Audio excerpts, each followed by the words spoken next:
आज की कहानी है राम नाम की महिमा। एक प्रसिद्ध संत हरिदास जी थे। उनके पास एक सेवक शिष्य मोहन रहा करता था। एक बार संत हरिदास जी किसी यात्रा पर गए हुए थे। उसी दौरान एक आदमी आश्रम में आया और बोला, मेरा बच्चा बहुत बीमार है, इसे ठीक करने का उपाय बताएं। मोहन ने कहा, गुरुजी तो यहाँ नहीं है, आप कल आइए।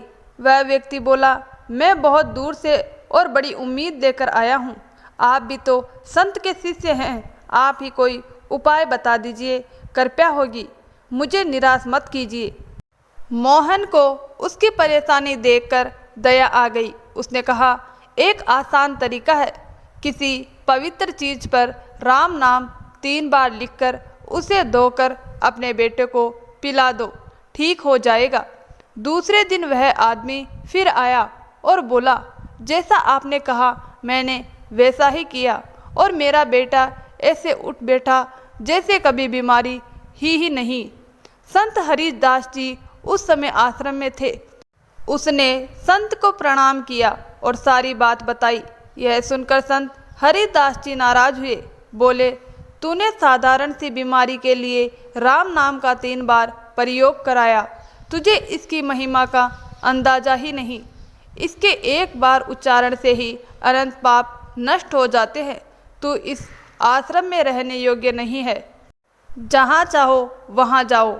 मोहन ने उनसे पैर पकड़कर माफ़ी मांगी। संत ने उसे क्षमा कर दिया, लेकिन सोच कि इसे गलती का अर्थ समझाना जरूरी है। संत ने एक चमकता पत्थर मोहन को दिया और कहा, शहर जाकर इसकी कीमत पता कर ला, लेकिन बेचना मत, बस लिखता जाना किसने कितनी कीमत लगाई। मोहन सबसे पहले एक सब्जी बेचने वाली के पास गया। उसने कहा, सुंदर पत्थर है, बच्चों के खेलने लायक है, बदले में ढेर सारी भिंडी और टमाटर दे दूंगी। फिर वह एक साहूकार के पास गया। साहूकार ने कहा, यह तो तोलने में काम आ सकता है, 1 रुपया दूंगा। इसके बाद वह सुनार के पास पहुंचा। सुनार बोला, अरे इससे तो कई पुखराज के गहने बन जाएंगे, मैं 1000 रुपये दूंगा। आगे बढ़ते हुए वह रत्न विशेषज्ञ के पास पहुंचा। विशेषज्ञ ने कहा, यह तो उच्च कोटि का हीरा लगता है, मैं 1,00,000 रुपये दूंगा। आखिरकार वह राजा के दरबार तक पहुंच गया।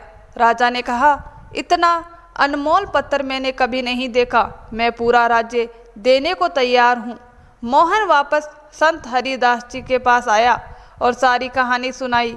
उसने कहा, गुरुजी, जब राजा पूरा राज्य देने को तैयार है तो इसे बेच ही देना चाहिए।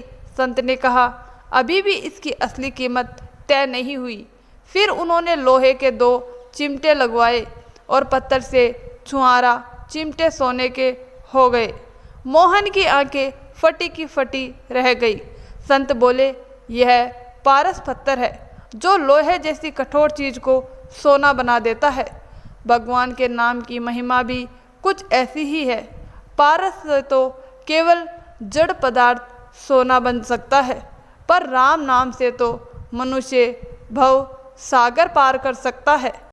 इसीलिए इसका प्रयोग सोच समझकर करना चाहिए। फिर संत ने कहा, जैसे इस पत्थर की कीमत सबको अलग अलग लगी, वैसे ही तुम्हारी असली कीमत तुम्हें तभी पता चलेगी जब सही पहचानने वाला मिलेगा। दोस्तों, यह बात कितनी गहरी है। भगवान का नाम अनमोल है और सही पहचान केवल ज्ञानी ही कर सकता है। तो दोस्तों, आपको हमारी ये छोटी सी कहानी कैसी लगी, हमें आपकी राय कमेंट बॉक्स में ज़रूर बताएं। अगर कहानी अच्छी लगी हो तो वीडियो को लाइक, शेयर और कमेंट में जय श्री राम ज़रूर लिखें।